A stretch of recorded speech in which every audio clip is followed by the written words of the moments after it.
সে ঐক্যবদ্ধ করার জন্য ভ্যানগার্ডের মতো দায়িত্ব পালন করবে জাতীয়তাবাদী দল এবং এর অঙ্গ সংগঠনগুলো। আমাদেরকে গড়ে তুলতে হবে জনগণের আশা আকাঙ্ক্ষাকে বুকে ধারণ করে আমাদেরকে লড়াই করতে হবে। এই জনপদের সন্ত্রাস, সর্বস্তরে দুর্নীতি, লুটপাট, নৈরাজ্য, অরাজকতা, দুর্নীতি বিরুদ্ধে লড়াই করে আমাদের শান্তি এবং নিরাপত্তা নিশ্চিত করতে হবে জনগণের। বিএনপি হলো জনগণের দল, জনগণের কল্যাণে বিএনপি কাজ করে যাচ্ছে। অন্যায়, অত্যাচার, নিপীড়নের বিরুদ্ধে জাতীয়তাবাদী দল সবসময় রুখে দাঁড়িয়েছে। বিএনপির নেতা কর্মীরা বিগত 17 বছর ফ্যাসিবাদের বিরুদ্ধে আন্দোলন সংগ্রাম করতে গিয়ে জীবন দিয়েছে, রক্ত দিয়েছে, ত্যাগ স্বীকার করেছে, জেল জুলুম জরিমানা দিয়েছে, নির্যাতনের শিকার হয়েছে। আমাদের এই মহানগরে হাজার হাজার নেতা কর্মী নির্যাতিত হয়েছে কারাগারে। অসংখ্য ভাইদেরকে হত্যা করা হয়েছে গত 17 বছর। তাদেরকে আমি গভীর শ্রদ্ধার সাথে স্মরণ করি। অতীতের যে কোনো সময়ের চেয়ে এই মহানগর এবং খুলনা জেলা যে কোনো সময়ের চেয়ে জাতীয়তাবাদী দল অনেক অনেক বেশি শক্তিশালী এবং সুদৃঢ়। আমি দৃঢ়ভাবে বিশ্বাস করি। আজকে আমাদের ভারপ্রাপ্ত চেয়ারম্যান তারেক রহমানের নির্দেশনায় আমরা সারা বাংলাদেশে ঘুরে বেড়াচ্ছি। 31 দফা রাষ্ট্র মেরামতের কল্যাণমূলক রাষ্ট্র গঠনের জন্য তিনি 31 দফা কর্মসূচি প্রস্তাবনা বিগত 2 বছর আগে জাতির সামনে থেকে তুলে ধরেছেন।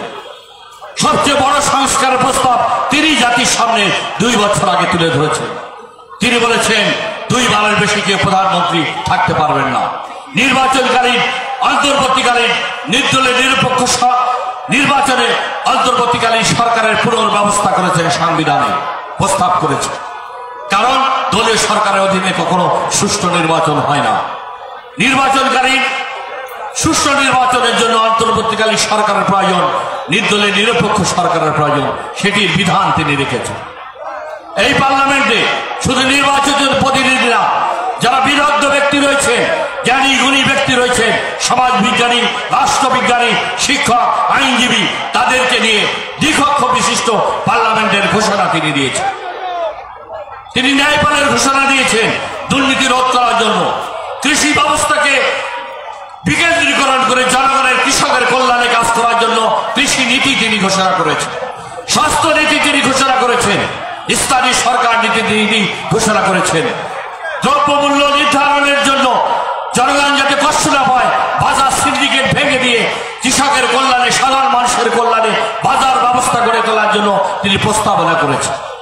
31 দফা সারা বাংলাদেশের মানুষের মুক্তির জন্য, সর্বোপরি দেশের স্বাধীনতা, সার্বভৌমত্ব, গণতন্ত্র, মানুষের অধিকার এবং জাতীয় অখণ্ডতা, জাতীয় নিরাপত্তা নিশ্চিত করার জন্য তিনি প্রস্তাবনা করেছেন।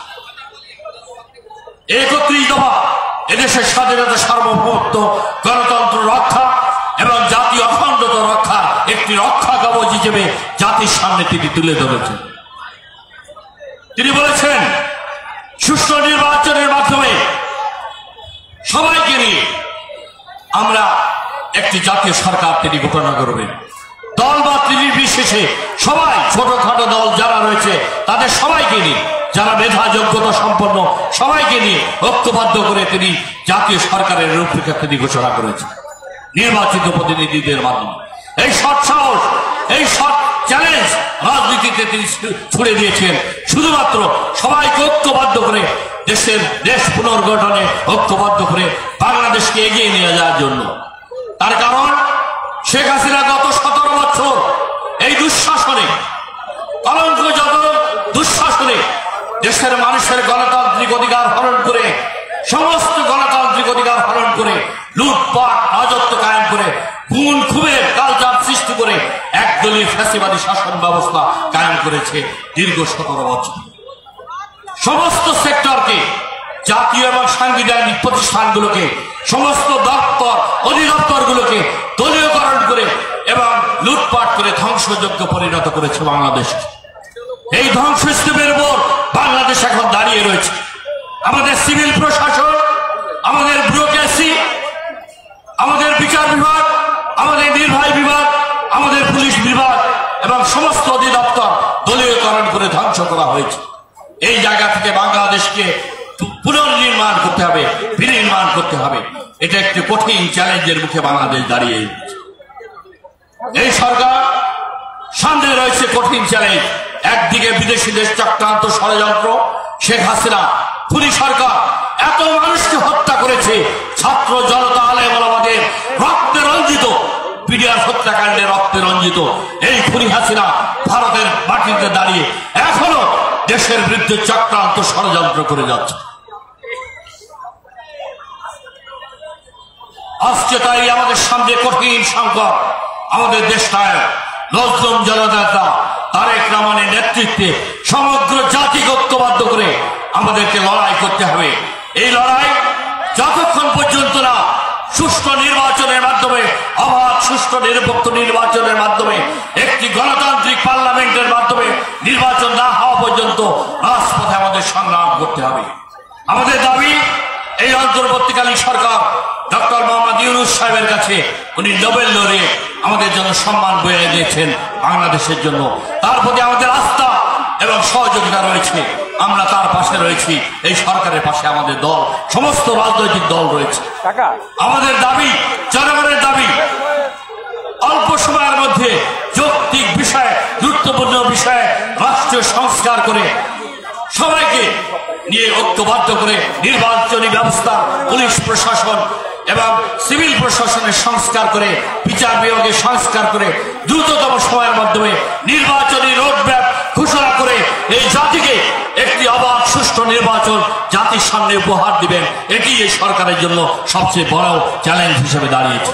আমি অনুরোধ করব এই অন্তর্বর্তীকালীন সরকারকে, আসুন সমগ্র জাতির প্রত্যাশা, আশা আকাঙ্ক্ষা যারা শহীদ হয়েছে তাদের রক্তের ঋণ শোধ করার জন্য বাংলাদেশকে এই অবস্থা থেকে গণতান্ত্রিক শাসন ব্যবস্থায় আমাদেরকে ফিরে আসতে হবে।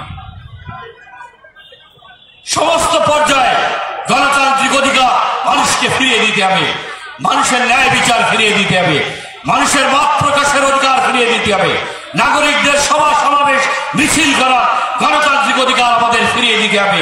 আর এই জন্য আমাদের প্রয়োজন সমস্ত রাষ্ট্র সংস্কারের জন্য এবং এই সংবিধান নতুন করে রচনা করার জন্য আমাদের প্রয়োজন রয়েছে নতুন নির্বাচনের মাধ্যমে নির্বাচিত প্রতিনিধিরা এই সমস্ত গুরুত্বপূর্ণ কাজ অনুমোদন করবে এবং সংবিধানে সংযোজন করবে। জনগণের প্রতিনিধি ছাড়া কেউ এই সংস্কারে রূপরেখায় বাস্তবায়িত করতে পারবে না। তাই আমাদের অনুরোধ অন্তর্বর্তীকালীন সরকারের কাছে, আসুন সমগ্র জনগণ, দেশবাসী, বিএনপির লক্ষ কোটি জনতা আপনাদের সাথে রয়েছে। যে কোনো চক্রান্ত ষড়যন্ত্রের বিরুদ্ধে, দেশি বিদেশি চক্রান্ত ষড়যন্ত্রের বিরুদ্ধে জাতীয়তাবাদী দলের নেতা কর্মীরা অতন্ত্র প্রহরীর মতো দাঁড়িয়ে রয়েছে। আপনাদের পাশে থাকবে। আপনারা দেশের মানুষের প্রত্যাশা আকাঙ্ক্ষাকে পূরণ করে সবার অংশগ্রহণ একটি নির্বাচনকারী নিরপেক্ষ সরকার আপনারা সবাইকে অংশগ্রহণে একটি অন্তর্বর্তীকালীন সরকারের কাছে আমাদের দাবি, সবার অংশগ্রহণে গ্রহণযোগ্য অবাধ সুষ্ঠু নির্বাচনের মাধ্যমে দেশের মানুষের গণতান্ত্রিক অধিকার ফিরিয়ে দিয়ে নতুন পার্লামেন্টের নির্বাচনের মাধ্যমে নির্বাচিত প্রতিনিধিদের হাতে আপনারা রাষ্ট্রীয় ক্ষমতা হস্তান্তর করে বাংলাদেশকে গণতান্ত্রিক শাসন ব্যবস্থায় ফিরিয়ে আনবেন। এই প্রত্যাশা লক্ষ্যকে সামনে রেখে আমাদের জাতীয়তাবাদী দলের নেতা কর্মীরা সারা বাংলাদেশে কাজ করবে, খুলনায় কাজ করছে এবং আজকের এই সম্মেলন সফল এবং সার্থক হবে বলে আমি সবাইকে দৃঢ়বাদ আশাবাদ ব্যক্ত করছি। সবার প্রতি কৃতজ্ঞতা ধন্যবাদ জানিয়ে দ্বিতীয় অধিবেশন আমাদের শুরু হবে কিছুক্ষণ পরে।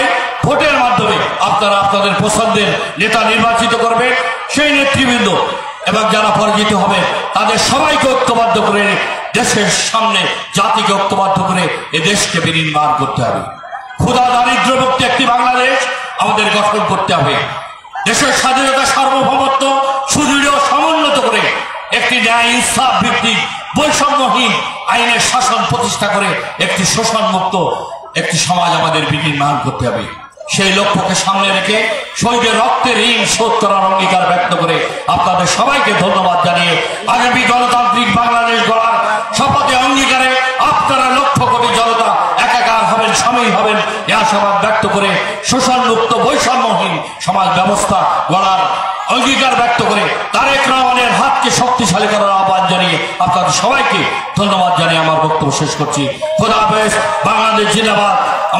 আমাদের প্রাণপ্রিয় নেতা, কোটি কোটি মানুষের হৃদয়ের স্পন্দন তারেক রহমান অতি সত্বর বাংলাদেশে ফিরে আসবেন এবং আপনাদের নেতৃত্ব দিয়ে বাংলাদেশকে বিনির্মাণ করবেন, গণতান্ত্রিক সমাজ ব্যবস্থায় উত্তরণ ঘটাবেন, সে আশাবাদ ব্যক্ত করে সবাইকে ধন্যবাদ, কৃতজ্ঞতা জানিয়ে আমার বক্তব্য শেষ করছি।